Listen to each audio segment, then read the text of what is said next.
Welcome to easy English with Nirvan. আজকের এপিসোডে আমরা শুরু করতে চলেছি উইলিয়াম শেক্সপিয়ারের লেখা একটা বিখ্যাত ট্র্যাজেডি, যার নাম হলো জুলিয়াস সিজার। আমাদের আইসিএসসির ইংলিশ লিটারেচারের নিউ সিলেবাসে ইনক্লুড করা হয়েছে উইলিয়াম শেক্সপিয়ারের এই ট্র্যাজেডিটা। এই ট্র্যাজেডিটার মধ্যে মোট 5টা অ্যাক্ট আছে। অ্যাক্ট কাকে বলে আর সিন কাকে বলে সেটা আমরা পড়তে পড়তে পরে শিখব। এখন আমাদের জেনে রাখা দরকার যে আমাদের ক্লাস 9-এর সিলেবাসে দেওয়া হয়েছে অ্যাক্ট 1 আর 2, ক্লাস 10-এ রয়েছে অ্যাক্ট 3, 4 আর 5। আমার এই ভিডিওটা বানানোর মূল কারণ হলো আমি ভাবলাম যে জুলিয়াস সিজারের পুরো নাটকটাকে আমি একদম সহজে ব্রেক ডাউন করে বাংলায় এক্সপ্লেন করি। তার একটা বড় কারণ হলো এই যে ট্র্যাজেডিটা, এটা লেখা হয়েছে আজ থেকে 500 বছর আগে, 500 ইয়ার্স আগে, রানী এলিজাবেথ দ্য ফার্স্টের সময়ের ইংল্যান্ডে। এবং আমাদের মাথায় রাখতে হবে যে সেই সময়ের ইংলিশ, শেক্সপিয়ারের লেখা ইংলিশ, শেক্সপিয়ারের স্টাইলে লেখা ইংলিশ নাটক, এবং পুরো নাটকটাই ভার্সে লেখা। ভার্স মানে পদ্যের আকারে লেখা। আর দেখে একটা সত্যি কথা সহজভাবে বলি, ইংলিশ মিডিয়ামে পড়লেও বেশিরভাগ স্টুডেন্টেরই, এবং মিডল ক্লাস ব্যাকগ্রাউন্ড থেকে আসে বেশিরভাগ স্টুডেন্টেরই, বেশিরভাগ বলছি কি আমি, মানে 99.9% স্টুডেন্টেরই আমরা বাড়িতে এখনও পর্যন্ত মাদার টাঙেই কথা বলি। আমরা বাংলায় বা হিন্দিতে কথা বলি। পরবর্তীকালে আমার ইচ্ছা আছে হিন্দিতেও বানানোর, ভিডিওটা দেখা যাক পারি কিনা বানাতে হিন্দিতে। কিন্তু আমার যে বক্তব্যটা, যে আমি কেন এটা হঠাৎ করে চিন্তা করলাম যে বাংলায় ব্রেকডাউন করব, এবং ব্রেকডাউন করব যে আমি কোনো রকম আমার আলোচনা শুনতে মনে হয় না বোর হবি বলে, তার কারণ আমি একদম জলের মতো করে বুঝিয়ে দেবো এবং আড্ডার ছলে করব। যেটা করব গল্প করার মতো করে, মনেই হবে না পড়তে বসেছিস, মনে হবে আমার সাথে গল্প করতে বসেছিস। আর একটা কথা বলে রাখি, আমার বাড়ি হচ্ছে একদম রাস্তার ধারে। তো মাঝে মধ্যেই একটা বাইক চলে গেল, একটা কুকুর চেঁচিয়ে উঠলো, একটা ঝপাং করে পড়ে গেল নর্দমায়, উম, আহ, চারটে লোক যাচ্ছে চেঁচামেচি করতে করতে, এরকম আওয়াজ কানে আসবে। ঠিক আছে, পড়াশোনার স্বার্থেও ওইটুকু ইগনোর করে নে। আচ্ছা চ, আর অনেক কথা হয়েছে, শুরু করি আমরা অ্যাক্ট 1 সিন 1। দেখ, প্রথমেই বলে নেওয়া যাক, উইলিয়াম শেক্সপিয়ারের নাটকগুলোকে আমরা সাধারণত দুটো টাইপে ভাগ করতে পারি। একটা হচ্ছে কমেডি, একটা হচ্ছে ট্র্যাজেডি। অনেকে দুম করে বলে বসবেন কমেডি মানে মজার নাটক, ট্র্যাজেডি মানে দুঃখের নাটক। না, ব্যাপারটা এত সহজও নয়। আমি ট্র্যাজেডি আর কমেডি কাকে বলে এবং তাদের ডিফারেন্স নিয়ে পরে একটা ভিডিও বানিয়ে দেবো সেপারেটলি। আপাতত শোন, এই যে জুলিয়াস সিজার, এই যেটা ট্র্যাজেডি, ট্র্যাজেডি মানে হচ্ছে ট্র্যাজিক হিরোর জার্নিকে বলা হয় ট্র্যাজেডি। এবার ট্র্যাজিক হিরো কাকে বলে, কি হয় ট্র্যাজিক হিরোর সাথে, ট্র্যাজিক হিরো কী করে, ট্র্যাজিক হিরোর ফিচার্সগুলো কী কী, এই বললামই একটা সেপারেট ভিডিও বানাবো। মোদ্দা কথা বলি যে এই নাটকটা লেখা হয়েছিল কিনা জানি না, পারফর্ম করা হয়েছিল প্রথম 1599, বা বাংলায় বললে 1599-তে। কোথায় না, লন্ডনের ঠিক বাইরেই, এখন লন্ডন শহরের ভেতরেই বলা যেতে পারে, আগে লন্ডন শহরের সীমানার ঠিক বাইরে একটা থিয়েটার বানানো হয়েছিল। সেই থিয়েটারটার নাম হয়েছিল গ্লোব থিয়েটার। এই গ্লোব থিয়েটারে 1599-এ প্রথম এই নাটকটাকে পারফর্ম করা হয়। উইলিয়াম শেক্সপিয়ার যখন এই নাটকটা লিখছেন, তখন ইংল্যান্ডে রাজত্ব করছেন রানী Elizabeth the first, queen Elizabeth the first. তো সেই সময় যারা নোবেল ক্লাস ছিল, যারা হায়ার ক্লাস ছিল, যারা পয়সাওয়ালা এবং পাওয়ারফুল পিপল, তাদের পার্সেন্টেজটা খুব কম ছিল সমাজে। মানে সোসাইটির বেশিরভাগ ওয়েলথ, টাকা পয়সা, ধনসম্পদ সব তারাই অ্যাকোয়ার করে বসতেন। আর বেশিরভাগটাই ছিল তাদের নিচে, বাকি ক্লাসগুলো ছিল ওয়ার্কিং ক্লাস বা লোয়ার ক্লাস পিপল। এই লোয়ার ক্লাস বা ওয়ার্কিং ক্লাস পিপল, তাদের এন্টারটেনমেন্ট ছিল থিয়েটার। এই যে থিয়েটার দেখতে যেত ওরা, যে থিয়েটারগুলো হতো, স্টেজে অ্যাক্টাররা বিভিন্ন রকম সেজে নাটক টাটক দেখাতেন। উইলিয়াম শেক্সপিয়ারের মতো বিখ্যাত সব নাট্যকাররা সেই সময় নাটক লিখছেন, বিখ্যাত প্লে রাইটাররা নাটক লিখছেন। তো তাদের নাটকগুলো কিন্তু নোবেল ক্লাসের লোকজন চট করে দেখতে আসতো না। মানে নাটক দেখতে যাওয়ার ব্যাপারটাকে নোবেল ক্লাসের লোকজন মনে করতো যে এটা ছোট লোকদের কাজ, এটা একদম সমাজের নিচু সম্প্রদায়ের কাজ। যারা ওয়ার্কিং ক্লাস পিপল, যারা মুটে মজুর, কারখানা শ্রমিক, যারা ঠেলাগাড়ি ঠেলছে, যারা জুতো সেলাই করছে রাস্তার ধারে বসে, যারা কার্পেন্টার কাঠের কাজ করছে, যারা লোহার কাজ করছে, ব্ল্যাকস্মিথ যারা, এই সব তাদের এন্টারটেনমেন্ট। তারা সারাদিনের হাড় ভাঙা খাটুনি খাটার পর এসে বিকেলবেলা জড়ো হতো থিয়েটারে। আর তখন মনে রাখতে হবে আমাদের, তখনও ইলেকট্রিসিটির প্রচলন হয়নি, তখন ওই জন্য রাত্রিবেলায় নাটক করা অনেক হাঙ্গামার ব্যাপার ছিল। তো লণ্ঠন, প্রচুর পরিমাণে মশালের আলো এইসব জ্বালিয়ে নাটক করতে হতো যদি রাত্রিবেলা পারফর্ম করতে হতো। তাই এত হাঙ্গামায় কেউ যেত না। তাই এই নাটকগুলো পারফর্ম করা হতো সাধারণত দুপুরের দিকে, বা দুপুর আর বিকেলের যে মাঝামাঝি সময়টা, যেটাকে আমরা ডাস্ক বলি, এই টাইমে এই নাটকগুলো পারফর্ম করা হতো। আর এই নাটকগুলোর মধ্যে এত কন্ট্রোভার্সিয়াল এলিমেন্টস থাকতো যে প্রায়শই ঝামেলার সৃষ্টি হতো। মানে এই নাটকগুলোর মধ্যে অনেক পলিটিক্যাল রেফারেন্সেস থাকতো।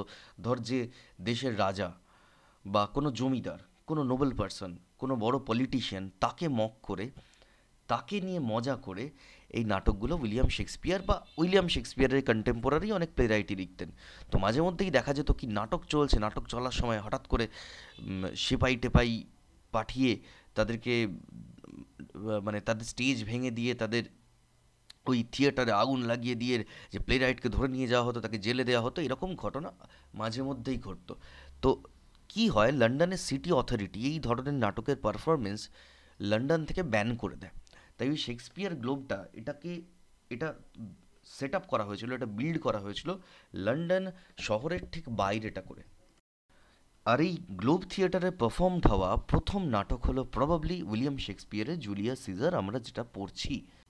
এই নাটকটা শেক্সপিয়ার আজ থেকে প্রায় 500 বছর আগে লিখলেও নাটকটা যে হিস্টোরিক্যাল ইনসিডেন্টসগুলোকে নিয়ে লেখা, এই যে রোমের সম্রাট জুলিয়াস সিজারকে নিয়ে, সেই ঘটনা ঘটে গেছে শেক্সপিয়ারের জন্মে 1500 বছর আগে। তো শেক্সপিয়ার হঠাৎ করে তাকে নিয়ে পড়লেন কেন, জুলিয়াস সিজারকে নিয়ে পড়লেন কেন? না, ব্যাপারটা হচ্ছে এলিজাবেথান যুগে, এলিজাবেথান এজের ইংল্যান্ডে কেউ যদি কোনো পলিটিক্যাল লিডার্স, কোনো নোবেল ম্যান, এদেরকে নিয়ে মক করতে চাইতো, তখন সরাসরি করলে বিপদে পড়ার, জেলে যাওয়ার এবং প্রবল ঠ্যাঙানি খাওয়ার একটা ভয়ঙ্কর রকমের চান্স ছিল। তাই তারা কী করতো জানিস তো? তাই এই মুহূর্তে সোসাইটিতে যে ধরনের করাপশান চলছে, কোনো পলিটিক্যাল লিডার বা কোনো নোবেল ম্যান যে ধরনের অপরাধ করছেন বা যে ধরনের হাস্যকর অবান্তর কাণ্ডকারখানা করছেন, সেটার সাথে হিস্ট্রির কোনো, মানে হিস্টোরিক্যাল ক্যারেক্টারের কোনো মিল পাওয়া গেলে তাকে নিয়ে নাটক করা হতো এলিজাবেথান ইংল্যান্ডে। তো শেক্সপিয়ারও সেই ধরনের জিনিসই করেছিলেন। এবং শেক্সপিয়ার এই জুলিয়াস সিজার সম্পর্কে নাটকটা করার আইডিয়া যে বইটা থেকে পান, সেটা হচ্ছে প্লুতার্ক বলে একজন গ্রিক ফিলোসফার অ্যান্ড হিস্টোরিয়ান ছিলেন। ওই প্লুতার্কের লেখা লাইভস বলে একটা বই আছে, গ্রিক ভাষায় লেখা বইটা। সেখানে Julius Caesar, Mark Antony, Brutus, এদের জীবন সম্পর্কে, এদের বায়োগ্রাফি লেখা ছিল। তো পরবর্তীকালে একজন English man, sir Thomas north, এটাকে ইংলিশে ট্রান্সলেট করেন। এবং এই থমাস নর্থের ট্রান্সলেশনটাই উইলিয়াম শেক্সপিয়ারের ইন্সপিরেশন এই নাটকটা লেখার জন্য, এমনটাই মনে করা হয়। তাহলে আমরা শুরু করছি অ্যাক্ট 1 সিন 1। আমরা অ্যাক্ট 1 সিন 1-এ দেখতে পাচ্ছি, আমাদের এই সিনে ঢুকছে আমরা, এটা একটা রোমের স্ট্রিট, রোমের বিখ্যাত রোম নগরীর একটা রাস্তা। রাস্তায় প্রচুর ভিড় ভাট্টা, লোকজন এসে জড়ো হয়েছে। এখানে ঢুকছে ফ্ল্যাভিয়াস আর ম্যারুলাস বলে দুজন রোমান ট্রিবিউন। না, রোমান ট্রিবিউন কাদের বলা হতো? ট্রিবিউন কথার অর্থ, ট্রিবিউন একটা ল্যাটিন ওয়ার্ড, এর মানে হচ্ছে হেড অফ দ্য ট্রাইব বা ট্রাইবের প্রধান। ধর আমাদের এই সময়, বর্তমান সময়ে দাঁড়িয়ে যেরকম পুলিশ বা সিভিক পুলিশ, সেরকম এদের কাজ ছিল মূলত ক্রাউড ম্যানেজমেন্ট করা, জনতাকে, পাবলিককে ঠিকঠাক পথে চালানো, কোথাও যাতে ভিড়ভাট্টা না হয় এসব দেখা, কেউ গণ্ডগোল করলে, কেউ রায়াট করলে, মারামারি করলে তাদেরকে থামানো, এবং যা যা ঘটছে শহরের রাস্তায়, লোকজনের যা যা কথা শুনতে পাচ্ছে, জনতা বা পাবলিক যা যা কাণ্ডকারখানা ঘটাচ্ছে, সেগুলো গিয়ে সিটি কাউন্সিলে রিপোর্ট করাই ছিল তাদের কাজ। এই যে আমরা ছবিতে দেখতে পাচ্ছি, এটা ছিল একটা ট্রিবিউনের পোশাক। প্রথমেই ফ্ল্যাভিয়াস বলছে, ফ্ল্যাভিয়াস হচ্ছে একজন ট্রিবিউন। ফ্ল্যাভিয়াস কি বলছে? বলছে হেন্স, হেন্স মানে যা, home you idle creatures, get you home, বাড়ি যা। যত আইডল ক্রিচার্স জুটেছে, যত কুঁড়ে প্রাণীর দল জুটেছে, এগুলো কাদেরকে বলছে? এগুলো না, পাবলিককে বলছে। দেখো ওপরে লেখা আছে, দেখো কমনার্স, কয়েকজন কমনার্স। কমনার্সদের আবার, কমনার মানে হচ্ছে কমন পিপল, আম আদমি যাকে বলে, এদেরকে আবার রোমানরা বলতো প্লেবিয়ান্স। এদের মধ্যে একজন কার্পেন্টার আছে, একজন কবলার আছে। কার্পেন্টার মানে কি? যিনি কাঠের কাজ করেন। কবলার মানে হচ্ছেন যিনি চামড়ার জুতো তৈরি করেন।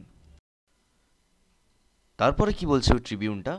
ফ্ল্যাভিয়াস ওদেরকে ধমক দিয়ে বলছে, ইজ দিস আ হলিডে? আজকে কি ছুটির দিন? হোয়াট নো ইউ নট, তোরা কি জানিস না? Being mechanical you ought not walk upon a labouring day without the sign of your profession. তোরা জানিস না? হ্যাঁ রে, তোরা জানিস না, তোরা তো মেকানিক্যাল। এখানে মেকানিক্যাল বলতে ওয়ার্কিং ক্লাস পিপল, মানে একদম খেটে খাওয়া শ্রমজীবী মানুষের দল। তোরা তো ওয়ার্কিং ক্লাস পিপল, তোদের তো কাজের দিনে ইউ অট নট মানে you should not walk upon a labouring day without the sign.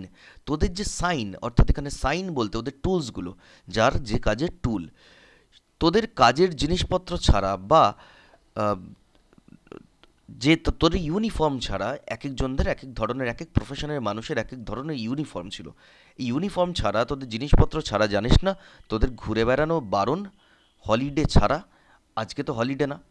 দেখো এখানে একটা জিনিস হচ্ছে, রোমে অ্যাকচুয়ালি এই ঘটনাটা ঘটতো কিনা আমরা জানি না, যে ছুটির দিন ছাড়া, পাবলিক হলিডে ছাড়া, যে যে প্রফেশনের মানুষ তারা ইউনিফর্ম না পরে বেরোতে পারবেন না ওয়ার্কিং আওয়ারে।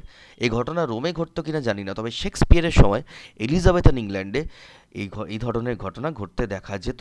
মানে যখন এলিজাবেথান ইংল্যান্ডে ওয়ার্কিং ক্লাস পিপলরা নাটক দেখতে যেত হঠাৎ করে, ধর একজন কারখানায় কাজ করে, সে সকাল থেকে টানা কাজ করে তার কারখানার ঝাঁপ বন্ধ করে সে নাটক দেখতে হাজির হয়েছে, হঠাৎ করে সেখানে হাজির হলো দুজন পেয়াদা, তাকে হিড়হিড় করে টানতে টানতে তাকে বাটামপেটা করতে করতে বাড়ি নিয়ে যেতে যেতে বলছে যে, এই তুই কেন কাজের দিনে দোকান বন্ধ করে নাটক দেখতে এসছিস? মানে এটা হতো শেক্সপিয়ারের সময়, এলিজাবেথান যুগে। তার ১,৫০০ বছর আগে জুলিয়াস সিজারের সময় এটা হতো কিনা আমরা জানি না। তো শেক্সপিয়ারের ক্ষেত্রে নিজের সময়টাকে ওই সময়ের সাথে পাঞ্চ করেছেন, মিক্স করেছেন। এই ধরনের জিনিসকে বলা হয় অ্যানাক্রনিজম। যাকে তারপরে ওই ট্রিবিউন ওই কমনারদের জিজ্ঞেস করছে, স্পিক হোয়াট ট্রেড আর্ট দাও। আর্ট দাও মানে আর ইউ, আর এখানে ট্রেড বলতে প্রফেশনকে বোঝানো হয়েছে। মানে বলছে বল তোর পেশা কি, তুই কি কাজ করিস? এই কথার উত্তরে কার্পেন্টার বলছে, হোয়াই স্যার আ কার্পেন্টার।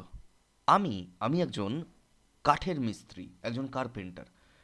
মারুলাস বলছে, হোয়ার ইজ দাই লেদার অ্যাপ্রন অ্যান্ড দাই রুল। এই তোর লেদার অ্যাপ্রন আর তোর রুল কোথায়? মানে একজন কার্পেন্টার একটা লেদারের অ্যাপ্রন পরে থাকেন এবং তার হাতে একটা কাঠের রুল থাকে, কিন্তু ওর কাছে কোনোটাই নেই। ঠিক আছে, এই মুহূর্তে, কারণ ও তো আহ, কাজে বেরোয়নি, ও তো বেরিয়েছে সেলিব্রেট করতে। কি সেলিব্রেট করতে একটু পরে বলছি। মারুলাস বলছে, what dost thou with thy best apparel on. Dost thou মানে হচ্ছে ডু ইউ। বলছে হোয়াট আর ইউ ডুইং বা what do you do with your best apparel on, মানে বেস্ট ক্লোথসটা পরে, মানে ভালো জামা কাপড় পরে, মানে একদম উৎসবের দিনের মতো রাস্তায় নেমে পড়েছিস, কি ব্যাপার রে?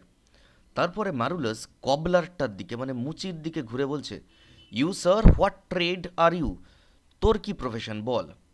কবলার বলছে, truly sir in respect of a fine workman I am but as you would say a cobbler. আর কি বলবো sir, truly sir in respect of a fine workman মানে অন্যান্য ফাইন ওয়ার্কম্যান, মানে ভালো হাতের কাজ জানা লোকেদের কাছে আমি কিছুই নই।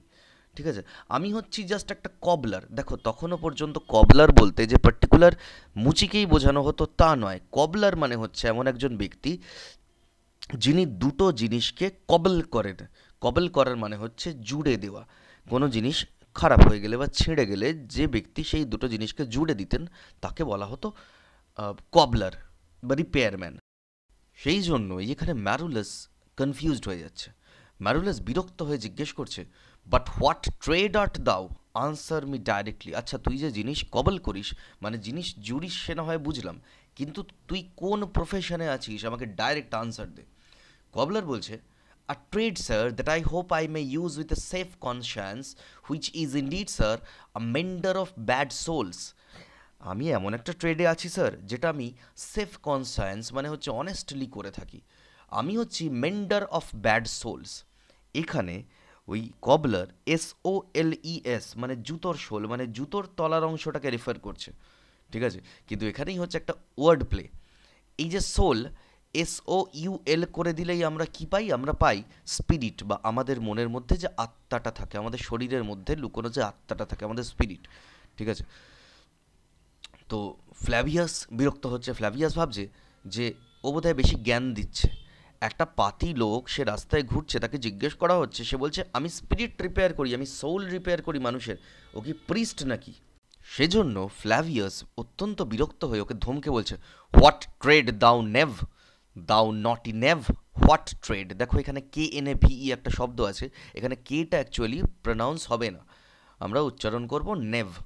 হোয়াট ট্রেড দাও নেভ, এই নেভ মানে হচ্ছে একজন ডিসঅনেস্ট পারসন। এই বদমাইশ, বল কি প্রফেশন তোর, বল।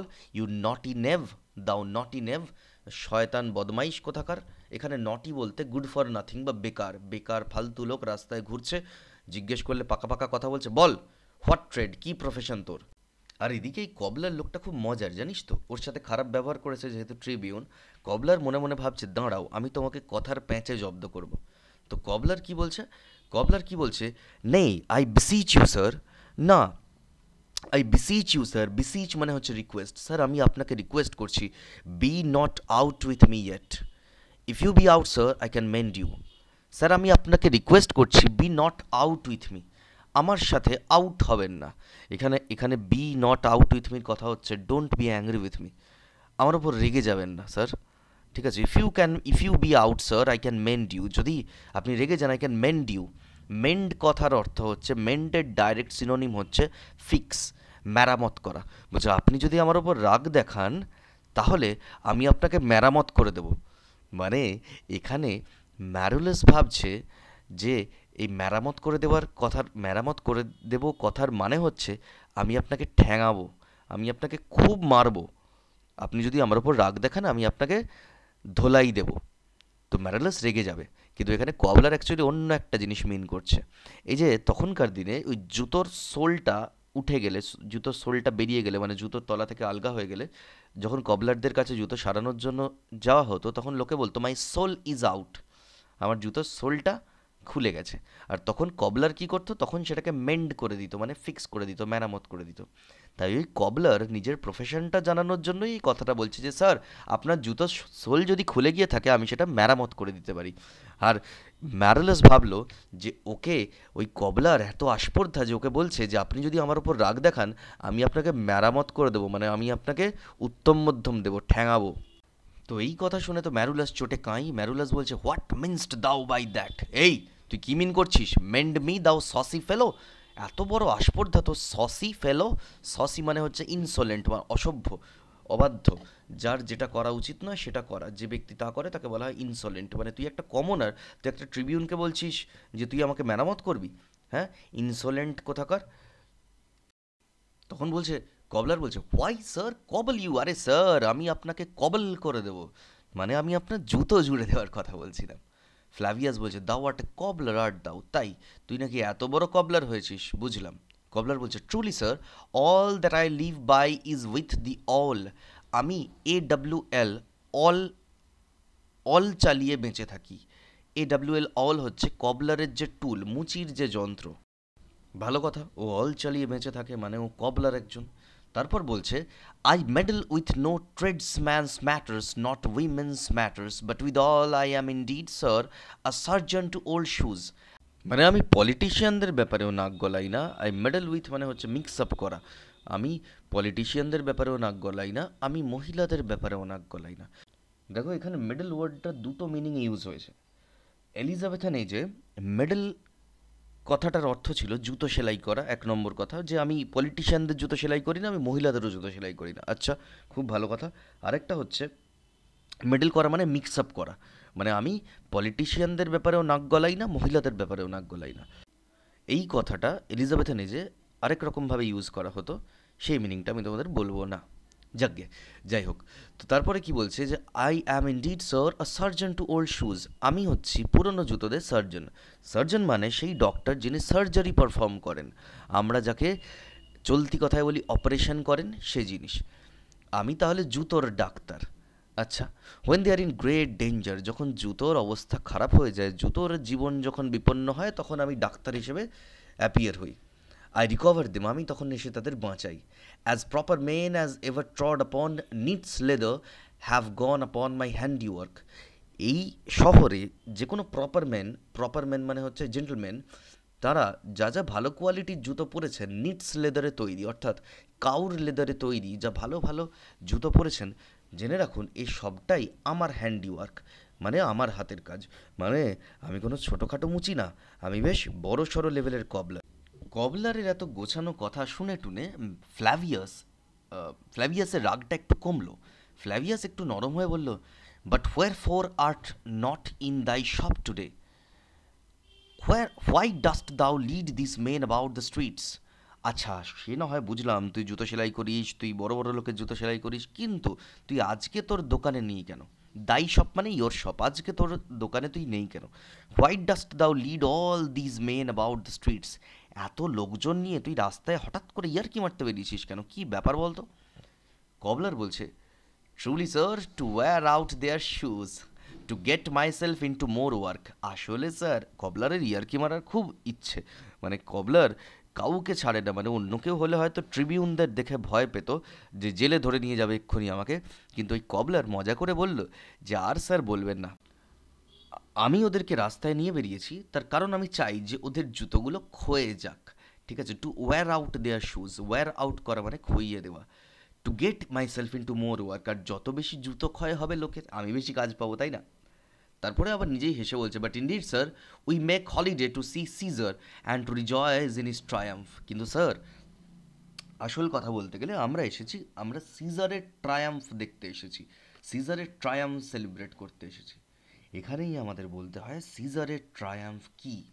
জুলিয়াস সিজার প্রথমে ছিলেন এই রোমের রিপাবলিকের একজন মিলিটারি জেনারেল, এবং তার কাজকর্মে খুশি হয়ে তাকে গভর্নর বানিয়ে দেওয়া হয়েছিল। তখন একটা রোমান প্রভিন্স ছিল স্পেন, স্পেন নামে এখন যে দেশটা আছে ওটা ওটা আগে ছিল রোমের আন্ডারে, রোমের অধীনে।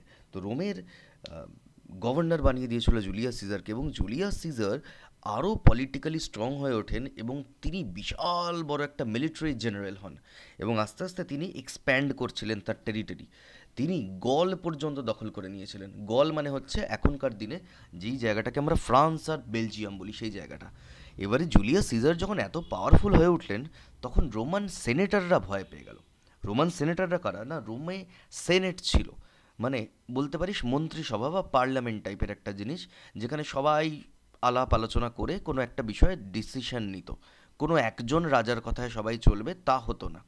কিন্তু সেনেটাররা ভয় পেয়ে গেল যে সিজার যেভাবে পাওয়ারফুল হয়ে উঠছে, এবং সিজারের লোকের মধ্যে সিজারের যেরকম পপুলারিটি বাড়ছে, মানে মানুষ সিজারকে ভগবান পর্যন্ত বানিয়ে দিয়েছে কেউ কেউ, তো সিজার আরও পাওয়ারফুল হয়ে উঠলে প্রচণ্ড ভয়ঙ্কর ব্যাপার হবে, আমাদেরকে হয়তো সরিয়ে দেবে।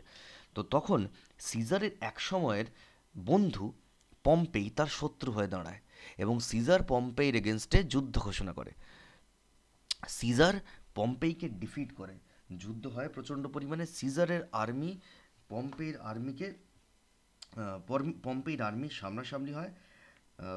রুবিকন নামে একটা রিভার ক্রস করে, এই যে ছবিতে দেখতে পাচ্ছি, সিজার তার আর্মিকে লিড করেন এবং পম্পেইর আর্মিকে ডিফিট করেন। বোঝা গেল? আর তখনকার দিনে রোমে যখনই কোনো মিলিটারি কনকোয়েস্টের পর আহ, বিজয়ী হয়ে কোনো হিরো রোমে ফিরতো, তখন বিশাল সেলিব্রেশন করা হতো তার অনারে, এবং তার অনারে বিশাল সেলিব্রেশন করা হতো, এটাকে বলা হতো বিজয় বা ট্রায়াম্ফ।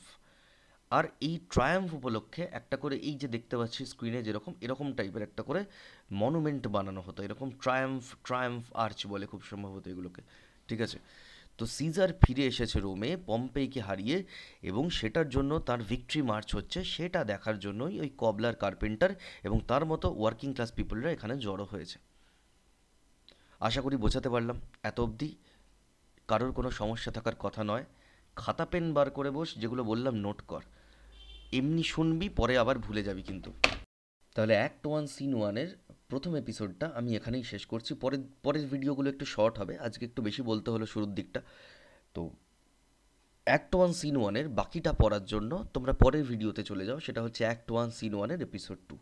তাহলে এই ভিডিওতে আপাতত এতটাই। চলো আবার দেখা হচ্ছে পরের ভিডিওতে। আর একটা কথা হচ্ছে, এবার থেকে ভিডিওটা দেখার সময় আর এগুলো শোনার সময় কপি আর পেন নিয়ে বস, যেগুলো বলছি সেগুলো নোট কর, নইলে ভুলে যাবি আবার পরে। ভিডিওটা দেখলি, আমি যা যা বললাম শুনলি, খুব ভালো বুঝতে পারলি, লাভ নেই, মাথা থেকে বেরিয়ে যাবে, আবার গিয়ে ইনস্টাগ্রাম স্ক্রল করবি। তাই কপি আর পেন নিয়ে বস, যা যা বলবো নোট কর আর বাড়িতে পড়। ঠিক আছে, চলো আজকে এই অবধি। নেক্সট ভিডিওতে আবার বাকি অংশটা আমি শেষ করছি।